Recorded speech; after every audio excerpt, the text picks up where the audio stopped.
Salam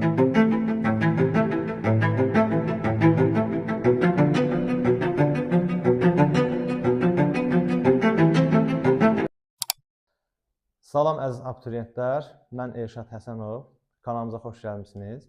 Bugün sizə ağırlıq qüvvəsi ümumdünya cazibə qanunu mövzusunu izah edəcəm. Deməli, qravitasiya sahəsinin intensivliyi ümumdünya cazibə qanunundan danışacağım. Təbiətdə fiziki hadisələr olur. Fiziki hadisələr qarşılıq təsir nəticəsində baş verir. Qarşılıq təsirində müxtəlif növləri var. Deyək ki, qravitasiya qarşılıq təsiri var, güclü qarşılıq təsiri var, zəif qarşılıq təsiri var, elektromaqnit qarşılıq təsiri var. Amma biz bu günlərim qravitasiya qarşılıq təsirindən danışacağıq. Qravitasiya qarşılıq təsiri bütün cisimlər ətrafında qravitasiya sahəsi mövcuddur. Qravitasiya sahəsi vasitəsilə cisimlər bir-birini cəzb edirlər. Yəni, kütləsi olan hər bir cismin ətrafında bir sahə mövcuddur. Həmən sahə qravitasiya sahəsidir. Qravitasiya sahəsi materiyanın bir növüdür. O, gözlə görünməz, sadəcə hiss oluna bilir. Məsəl üçün, deyək ki, Günəşin ətrafında planetlər dövr edir. Bunlar nəyin vasitəsilə dövr edirlər? Təbii ki, qravitasiya sahəsinin vasitəsilə dövr edirlər. Qravitasiya sahəsinin mənbəyi kütlədir. Yəni, hər bir cismin kütləsi var və onun ətrafında da qravitasiya sahəsi var və qravitasiya sahəsi vasitəsilə cisimlər bir-birini ancaq cəzb edə bilirlər. Qravitasiya sahəsinin intensivliyi var. Qravitasiya sahəsinin intensivliyi vektorial kəmiyyətdir. Vektorial kəmiyyət isə təbii ki, onun istiqaməti var. Qravitasiya sahəsinin intensivliyi bütün hallarda yerin mərkəzinə doğrudur. Deyək ki, burada bir yer çəksək, bu yerdir. Yerin təbii ki, mərkəzi var. Yerin mərkəzindən hər hansısa bir nöqtədə, deyək ki, bu nöqtədə qravitasiya sahəsinin intensivliyi haradır? Təbii ki, yerin mərkəzinə doğrudur. Bu nöqtədə desə haradır? Təbii ki, yerin mərkəzinə doğrudur. Bu nöqtədə sorsa haradır? Yerin mərkəzinə doğrudur. Qravitasiya sahəsinin intensivliyi J hərfi ilə işarə olunur. Vektorial kəmiyyətdir. İstiqaməti də dediyimiz kimi hər zaman yerin mərkəzinə doğrudur. Məsəl üçün, deyək ki, yer burada göstərmişik, yer. Soruşa bilər, bu nöqtədə qravitasiya sahəsinin intensivliyi haradır? Aşağı, yəni yerin mərkəzinə doğru. Bu nöqtədə haradır? Aşağı, yəni yerin mərkəzinə doğru. Qravitasiya sahəsinin intensivliyi J bərabərdir. Böyük J vurulsun, M bölünsün, R kvadratı düsturu ilə tapılır. Burada balaca J qravitasiya sahəsinin intensivliyidir. Böyük J mütənasiblik əmsalı olub qravitasiya sabitidir. M kütlədir, R isə məsafəni göstərir. Qravitasiya sahəsinin intensivliyinin vahidi var. İndi birazdan onun vahidini də mən sizə çıxardacağım. Sonra davam edək. Dedik ki, bütün kütləsi olan hər bir cismin ətrafında qravitasiya sahəsi var və qravitasiya sahəsi vasitəsilə cisimlər bir-birini cəzb edirlər. Həmən o cəzb etmə qüvvəsi nəyə bərabərdir? İndi isə biz onu izah edək. Deməli, düşünək ki, iki cisim var.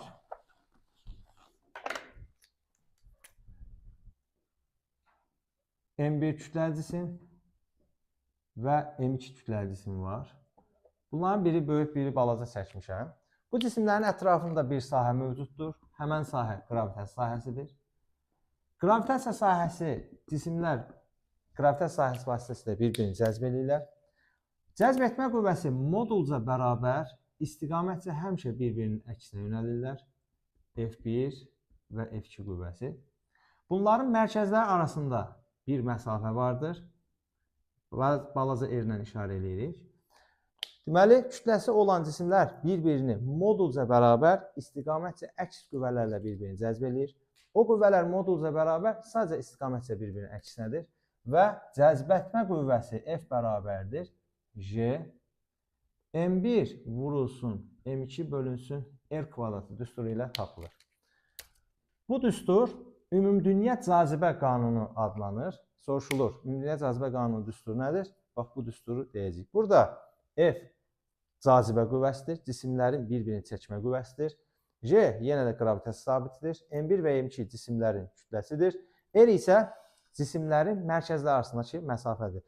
Bu R məsafəni adətən abituriyentlər qarışdırırlar. Götürürlər cisimlərin səthi arasındakı məsafə. Xeyr, bu R iki cismin mərkəzi arasındakı məsafə olaraq götürülür. F asılıdır cisimlərin kütləsindən. Deməli, M1-dən asılıdır. Təbii ki, düz asıldır. F asılıdır M2-dən, ondan da düz asıldır. F asılıdır cisimlərin mərkəzləri arasındakı məsafədən, təbii ki, ondan da tərs asıldır. Amma F M1-dən düz asılı olanda təbii ki, M2 konstant olur və ya R konstant olur və ya yox, və R konstant olur. F M2-dən düz asılı olanda M1 konstant olur və R konstant olur.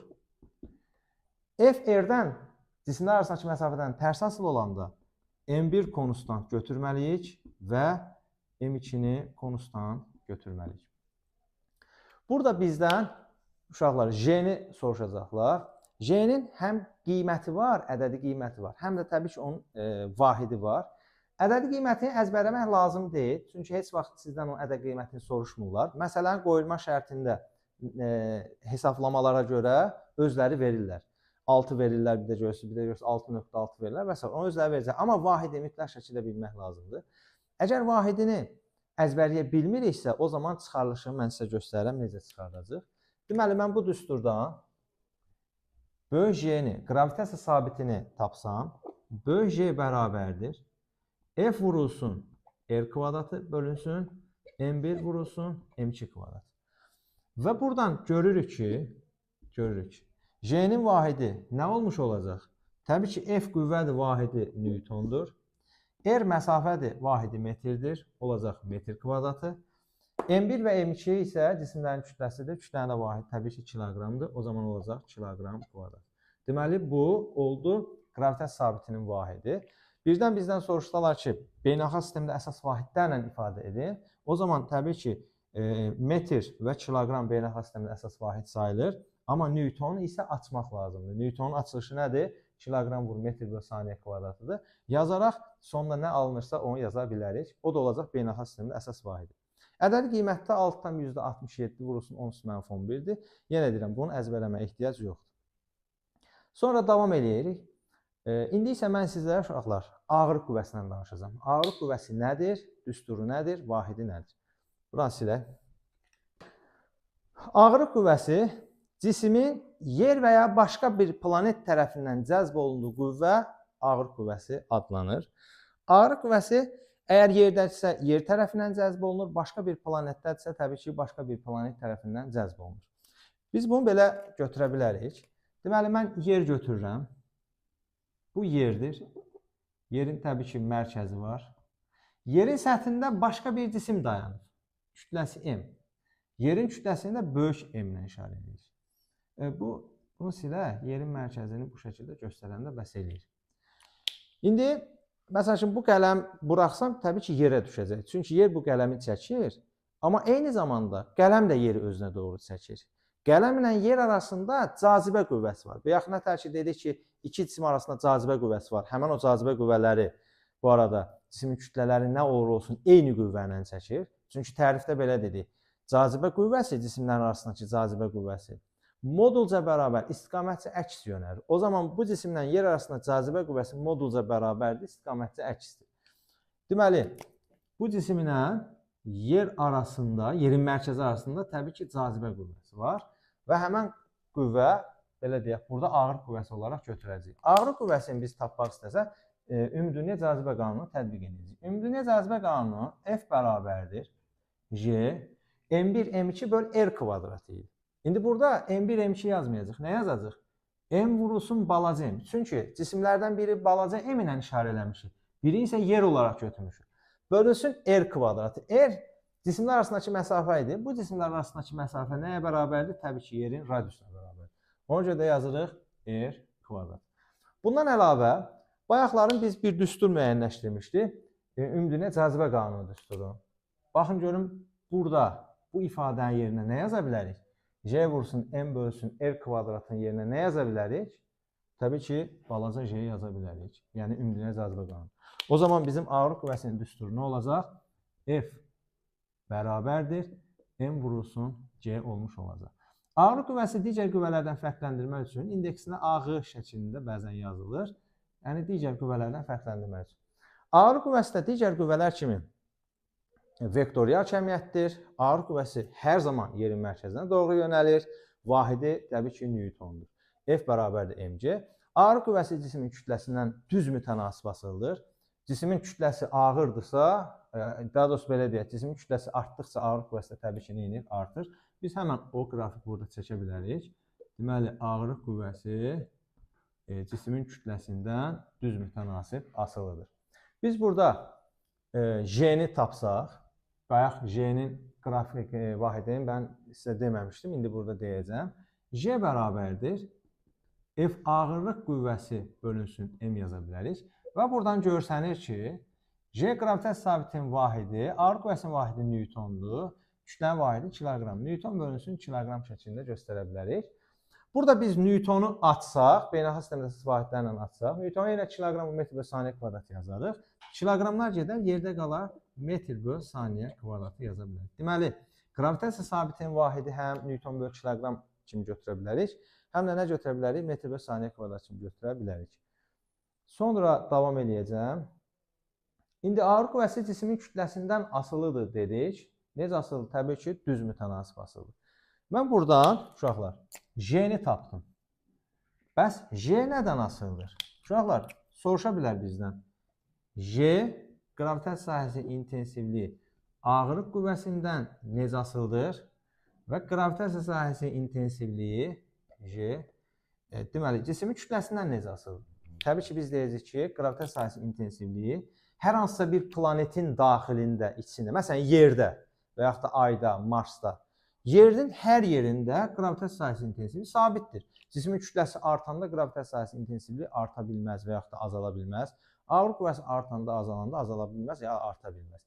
Cismin kütləsi artanda ağırlıq artdığı üçün qravitasiya sahəsinin intensivliyi yerdə, hər yerdə eynidir. Təbii ki, qütblə ekvatorda biraz fərqliliklər var, amma onu da yerin hər yerində eyni götürürlər. Qiyməti 9,8-dir.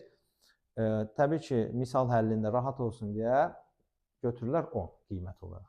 Bəs yaxşı, qravitasiya sahəsinin intensivliyi və yaxud da ağırlıq qüvvəsi harda dəyişə bilər? Deməli, qravitasiya sahəsinin intensivliyi yerdə, hər yerdə sabitdir dediyimiz kimi, bəs harda dəyişir? Yerdən uzaqlaşanda dəyişə bilər. Yerdən uzaqlaşanda artıq qravitasiya sahəsinin intensivliyi azalmağa başlayır. Yer kürəsində qravitasiya sahəsinin intensivliyi deyək 10 götürülürsə, ayda götürülür 1,6, Marsda götürülür 4 və s. Bunlar təxminin deyirəm, yəni fərqli-fərqli qiymətlər götürülür. İndi yer səthindən uzaqlaşanda qravitasiya sahəsinin intensivliyi necə dəyişir, onu izah edəcəm. Deməli, yerin səthində bir cisim dayanıb, təsəvvür eləyək. Yerin səthində bir cisim dayanıb. Bir də yerin səthindən hər hansısa bir hündürlükdə cisim dayanır. Yerin səthindən hər hansısa bir hündürlükdə. Yer səthinə dayananda bunun məsafəsi balaca r elə radiusa bərabərdir. Amma yer səthindən hər hansısa bir hündürlükdə bu məsafəni biz bir balaca bunu səliqəli çəksək daha gözəl olacaq. Yerin səthindən hər hansısa bir hündürlükdə yazanda bu səfər balaca r-in yerinə balaca r yerin mərkəzi ilə cisim arasındakı məsafədir. R üstəgəl nə yaza bilərik? Təbii ki, H yaza bilərik. O zaman yer səthində qravitasiya sahəsinin intensivliyinin düsturu J0 ilə işarə edirlər adətən. Bərabərdir J vurulsun, M bölünsün. Normalda balaca R kvadratı yazmalıyam, amma balaca R yox, eləcə böyük R kvadratı yaza bilərəm. Çünki elə balaca R böyük R-ə bərabər. Amma yer səthindən hər hansısa bir hündürlükdə isə J vurulsun, M bölünsün yazmalıyam normalda R kvadrat. Amma R-in yerinə R plus H yazacaq. R-in yerinə R plus H yazanda o zaman nə olur? R üstəgəl H-ın mörtəzə kvadratı olur. Bu düsturlardan biz görürük ki, yerdən uzaqlaşdıqca, ümumdünya cazibə qanununa görə, yəni yerdən uzaqlaşdıqca qravitasiya sahəsinin intensivliyi azala-azala gedir. Bunun da qrafikini biz çəksək, bu şəkildə göstərə bilərik. Deməli, J-nin biz göstərməliyik ki, yerdən uzaqlaşanda qravitasiya sahəsinin intensivliyi necə dəyişir? H-dan asılı. Yer səthində onun bir qiyməti vardır. Yer səthindəki qiymətinə J0 deyilir. Amma yerdən uzaqlaşdıqca nə etməyə başlayır? Azalmağa başlayır. Bu azalmanı bu şəkildə göstərə bilirik. Məsəl üçün, suallarda var. Deyir ki, qravitasiya sahəsinin intensivliyi H bərabərdir 2R hündürlükdə neçə dəfə azaldı? Təbii ki, biz belə eləyirik. Burada H-ın yerinə 2R yazanda, bir dənə də R burada var. 2R üstəgəl R olur 3R. 3R-in kvadratı olur 9. Deməli, qravitasiya sahəsinin intensivliyi 2R hündürlükdə 9 dəfə azalacaq. Olacaq J0/9 olacaq. Əgər H bərabərdir 3R deyiriksə, burada H-ın yerinə 3R yazanda, bir dənə də R burada var. 3R üstəgəl R olur 4R. Onun da kvadratı 16R kvadrat. Yəni 16 dəfə azalır. Deməli, cisim H bərabər 3R hündürlüyə çıxanda qravitasiya sahəsinin intensivliyi bu səfər 16 dəfə neynəyəcək? Azalacaq. Bax, bu şəkildə. Deməli, qravitasiya sahəsinin intensivliyi yer səthində sabitdir. Yer səthindən uzaqlaşdıqca azalır. Eyni şəkildə ağırlıq qüvvəsi də yer səthindən uzaqlaşanda dəyişir. Bəs ağırlıq qüvvəsinin düsturu nədir? Ağırlıq qüvvəsinin yer səthində düsturu J M vurulsun M bölünsün R kvadratıdır. H hündürlükdə ağırlıq qüvvəsinin düsturu isə J vurulsun M bölünsün R üstəgəl H-ın mörtəzə kvadratıdır. Buradan da görürük ki, yer səthindən uzaqlaşdıqca ağırlıq qüvvəsi nə etməyə başlayır? Təbii ki, azalmağa başlayır. Biz də bunu çəksək, qrafik olaraq bu şəkildə göstərə bilirik. Deməli, F ağırlıq qüvvəsinin H-dan asıq qrafiki. Yenə hardan başlayır? F sıfırdan başlayır. Hündürlüyə artdıqca nə edir? Azalır. Və bu azalmanı da biz belə göstərə bilirik. Yenə də H bərabər 2R hündürlükdə neçə dəfə azalacaq? Deyək ki, 2R hündürlükdə neçə dəfə azalacaq? H-ın yerinə 2R yazanda, bir dənə də R burada var, olur 3R, kvadratı 9R kvadrat. Yəni 9 dəfə azalacaq. Ona görə F bölünsün 9 yazacaq. Bəs H bərabərdir 3R hündürlükdə neçə dəfə azalacaq? Onu da bu şəkildə görürük. Deməli, bura H-ın yerinə 3R yazanda, bir dənə də burada R var, olur 4R. 4R-in kvadratı 16. 16 dəfə azalır. F0/16 yazılır. Bu da ağırlıq qüvvəsinin yer səthindən olan hündürlükdən asılı qrafiki. İndi isə cismin çəkisi, əlavə yüklənmə, çəkisizlikdən danışacağım. Öncəliklə, burada uşaqların ən çox qarışdırdığı 2 dənə məqam var. Birincisi, çəki ilə kütləni qarışdırırlar. İkincisi də, çəki ilə ağırlıq qüvvəsini qarışdırırlar. Mən öncə çəki ilə ağırlıq qüvvəsinin tətbiq nöqtəsini və istiqamətini göstərəcəm. Ondan sonra düsturlarını yazacağım. Deməli, burada müxtəlif hallarda cisimlər yerləşdirər. Məsəl üçün, müstəvidə, ola bilər mail müstəvidə, ola bilər ipdən asılar bir cisim. Çəki nədir? Yerin cazibəsi nəticəsində cismin dayağa və askıya göstərdiyi təsir qüvvəsi çəki adlanır. Çəki P hərfi ilə işarə olunur və çəki vektorial kəmiyyətdir. Çəki vektorial kəmiyyətdirsə, deməli, bunun istiqaməti var. Çəki dayaq və askıya tətbiq olunur. Məsəl üçün, bu cisim dayanıb burada, deməli, dayağa tətbiq olunur. Çəki dayaq və askıya tətbiq olunur və dayaq askıya perpendikulyar yönəlir. Məsəl üçün, bu qələm mənim əlimdədirsə, əlim qələmin dayağıdır və çəki də bu dayağa perpendikulyar tətbiq olunacaq. Məsəl üçün, burada çəki dayağa tətbiq olunur, dayaq buradır və dayağa perpendikulyar yönəlməlidir. Və çəki askıya tətbiq olunur dedik. Askıya. Askıya tətbiq olunursa, ipdən asılırsa, yəni askı yerinə tətbiq olunacaq. Bax, bu bizim nəyimizdir? Çəkimizdir. Deməli, öncəliklə çəkinin hara tətbiq olunduğunu və hara yönəldiyini gördük. Bəs ağırlıq qüvvəsi? Ağırlıq qüvvəsi isə cismin mərkəzinə tətbiq olunur və həmişə aşağı yönəlir. Deməli, cismin mərkəzi buradır. Baxın, çəki dayağa, cismin durduğu dayağa tətbiq olunur. Amma ağırlıq qüvvəsi isə cismin özünə tətbiq olunur. Onun mərkəzinə tətbiq olunur və hər zaman aşağı yönəlir. Baxın, bu da bizim ağırlıq qüvvəmizin istiqaməti. Baxın, burada cismin özünə tətbiq olunur və aşağı yönəlir. Ağırlıq qüvvəsi.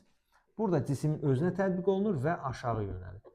Deməli, biz öyrənmiş olduq ki, çəki ilə ağırlıq qüvvəsi hara tətbiq olunur və hansı istiqamətdə yönəlir. Çəki hər zaman reaksiya qüvvəsinin, daha doğrusu reaksiya qüvvəsi çəkinin əksinə yönəlir, belə deyək. Məsələn, burada reaksiya qüvvəsi bu şəkildədir, burada reaksiya qüvvəsi bu şəkildədir. Bu ipdən cisim asmışıqsa, ip gərilir, dartılır və ipdə nə yaranır? T gərilmə qüvvəsi yaranır. Və çəkimiz, təbii ki, reaksiya qüvvəsinin modulca bərabər istiqamətcə əksinə yönələn bir qüvvədir. İndi isə çəkinin biz düsturlarını, vahidlərini öyrənmiş olacaq. Deməli, çəki müxtəlif düsturlarla, daha doğrusu düstur eynidir, amma təcildən asılı olaraq dəyişə bilir. İndi isə başlayaq onu göstərim sizlərə. Deməli, cisim əgər sükunətdədirsə və ya düz xətti bərabər sürətdə hərəkət edirsə, fərqi yoxdur, aşağı gedir, yuxarı gedir, sağa gedir, sola gedir, önəmli deyil. Əsas şərt budur, cisim sükunətdə olanda və düz xəttdə hərəkət edəndə onun çəkisi ağırlıq qüvvəsinə bərabərdir, yəni mg-yə bərabərdir. Buradan biz istəsək, çəki bərabər m-in yerinə lazım gəlsə ρv də yaza bilərik. Bax, bu bizim çəkimizin düsturudur. Amma bu düstur hansı haldadır? Cisim sükunətdə olanda və ya düz xətti bərabər sürətdə hərəkət edəndə. Çəki təbii ki, asılıdır. Asılıdır cisimin nə ilə? Kütləsindən. Necə asılıdır? Düz asılıdır. Sonra çəki asılı ola bilər həcmdən. Bu da qarşınıza çıxa bilər. Yəni testlərdə ola bilər. Həcmdən də necə asılıdır? Düz mütənasib asılıdır. Təbii ki, çəki J-dən də asılı ola bilər. Yəni J dəyişəndə çəki də nə edə bilər? Dəyişə bilər. Deməli, çəkinin düsturu P bərabərdir mg və yaxud da m-in yerinə ρv yazdığımız zaman ρvc olur. Çəki vektorial kəmiyyətdir. Çəkinin vahidi Newtondur. Çəkini dinamometr adlanan cihazla ölçürlər. Sonra çəki arta bilər, azala bilər və sıfır ola bilər. Çəki nə vaxt artır? Əgər cisim A təcili ilə yuxarı gedirsə, bax burada da bəzən qarşıdırlar abituriyentlər. Cisim yuxarı gedə bilər, amma A aşağıdırsa, onda çəki fərqli olur. Əsas önəmli olan burada A-nın yuxarı ya da aşağı olmasıdır. A yuxarıdırsa, çəki artır, olur mg plus A. Buradan da bizdən deyək ki, çəki A-dan asılı qrafikini soruşa bilər. Təbii ki, çəki A-dan düz mütənasib asılıdır. Başlanğıc olaraq qiymətindən başlayaraq, hər hansı bir qiymətdən başlayaraq. Cismin təcili aşağıdırsa, o zaman çəki P bərabərdir mg minus A olur və burada da çəkinin A-dan asılı qrafiki təbii ki, azalmış olur. Burada gördüyümüz kimi A təcili ilə yuxarı gedən cismin çəkisi artır. Çəkinin artması əlavə yüklənmə adlanır. Əlavə yüklənməni də əlavə yüklənmə əmsalı bir düsturumuz var. M bərabərdir 1 plus A bölü C düsturundan nə edə bilərik? Tapa bilərik. Çəkinin artması əlavə yüklənmədir. A təcilindən aşağı gedəndə cismin çəkisi azalır. Əgər cisim sərbəst düşürsə, sərbəst düşmə A bərabərdir J təcili ilə düşmə deməkdir. Əgər A J təcili ilə düşürsə, avtomatik olaraq cismin çəkisi nə olur? Sıfıra bərabər olur. Cisimi əgər dayaq yoxdursa, askı yoxdursa, çəki sıfırdır. Məsələn, bu qələm mən atsam göyə, yerə düşən ana qədər heç yerdən ya asılmamış olur, ya da heç yerə dayanmamış olur. Ona görə çəkisi nə olmuş olur? Sıfıra bərabər olmuş olur. İndi bununla bağlı məlumat verəcəm sizə ki, A yuxarı olanda elə olur ki, məsəl üçün, cisim aşağı hərəkət edir, amma A yuxarı, məsələn, liftin hərəkətlərində. Onlar sizə izah edəcəm. Məsəl üçün, lift hərəkətlərini sizə izah edeyim, liftin hərəkətini. Deyək ki, biz liftə minirik, birinci mərtəbədən, dərsdən gəlirik və yuxarı qalxırıq. Yəni, liftə minib 9-u basmışıq, 9-cu mərtəbəyə qalxırıq. Bu ara mərtəbələr olsun. Gedirik və nəhayət, hələ də gedirik yuxarı, cismin hərəkəti yuxarıdır. Və nəhayət 9-cu mərtəbəyə çatırıq. O çatana yaxın da hələ yuxarı getmiş sayılırıq. Cismin hərəkət istiqamətini onun sürəti göstərir. İndi baxırıq. Lift dayanıbdır. Biz içinə girəndə cisim sükunətdədir. Knopkanı basan kimi, liftin düyməsini basan kimi, lift yuxarı hərəkət eləməyə başlayır. Sükunət vəziyyətindən hərəkətə gəlmə bildiyimiz kimi yeniləşən hərəkətdir. Yeniləşən hərəkətdə V ilə A-nın işarəsi eynidir. Deməli, V yuxarıdırsa, A da yuxarıdır. O zaman A yuxarıdırsa, liftin çəkisi nə olacaq? Birinci halda M, C üstəgəl A olacaq. Sonra isə artıq ikinci, üçüncü, dördüncü mərtəbələrdə lift bərabər sürətlə hərəkət etmiş olacaq. Bərabər sürətlə hərəkətdə isə A yoxdur ümumiyyətlə. Əgər A yoxdursa, o zaman liftin çəkisi, liftdə olan insanın çəkisi nəyə bərabərdir? Təbii ki, mg-yə bərabərdir. Nəhayət 9-cu mərtəbəyə çatırıq. 9-cu mərtəbəyə çatanda lift dayanmalıdır 9-cu mərtəbəyə. Dayanması üçün də öncəliklə nə etməlidir? Yavaşlamalıdır. Yavaşlayıb sonra dayanmalıdır. Yavaşan hərəkətdə də sürətlə təcilin işarəsi əksdir. Bu zaman sürət yuxarıdırsa, təbii ki, o təcil nə olacaq? Aşağı olacaq. Təcil aşağıdırsa, o zaman bizim düsturumuz, çəkimiz P3 bərabərdir mc minus a. Yəni, mən demək istədiyim budur ki, görürsünüz, cisim yuxarı gedir, amma a aşağıdır. Yəni, biz cisimin yuxarı aşağı getməsinə baxmırıq. Əsas nəyə baxırıq çəkini tapmaq üçün? A-ya baxırıq. A yuxarıdırmı, yoxsa aşağıdırmı, ona baxırıq. A yuxarı olanda çəki artır, mc plus a olur. A aşağı olanda çəki azalır, mc minus a olur. Bizdən burada çəkinin zamandan asılı qrafiklərini istəyə bilərlər. Çəki bir anlıq artıb azalır. Yəni, zamandan düz mütənasib artıb azalma yoxdur. Bir anlıq artıb azalır. Məsəl üçün, birinci mərtəbədə çəki bir anlıq artdı. Deməli, birinci mərtəbədə bizim çəkimiz böyükdür. Yazırıq ki, P1 bərabərdir mc üstəgəl a. Sonra, ikinci mərtəbədə, üçüncü, dördüncü mərtəbələrdə çəki bir anlıq neynədir? Azaldı. Oldu P2. P2 bərabər nə oldu? Mc. Və nəhayət, burada biraz uzadaq buranı. T. Və nəhayət, sonuncu mərtəbə.